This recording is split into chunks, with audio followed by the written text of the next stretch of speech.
Thanks, Allie, for turning in your assignment today. So Love You Forever. That is one of the books I like too. And I love the relationship that you have with your mom when you're talking about this. And it is a very good book. And it's one of those generational books, you know, that you would return to your kids and hopefully they keep going to theirs. But I want to focus on the author. So Robert Munsch. I don't know if you've ever seen any other books that he's written, but this is a serious book, but generally his books are hilarious. So that one is a little bit different. So I'm going to show you his website here, and if you ever have a chance, you can come check him out.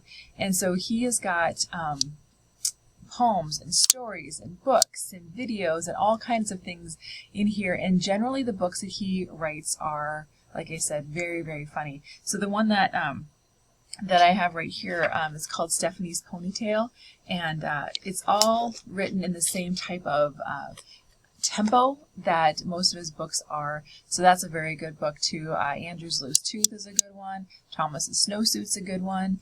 Let's see, yeah, Purple, Green, and Yellow, that's a great one. So Get Out of Bed is a good one. So I think if you find this author and you like this book, Love You Forever, maybe you could look into different types of books that its author writes. So this might be something that you could use in your classroom.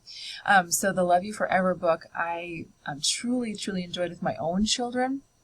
And having that special connection like at bed and stuff like that.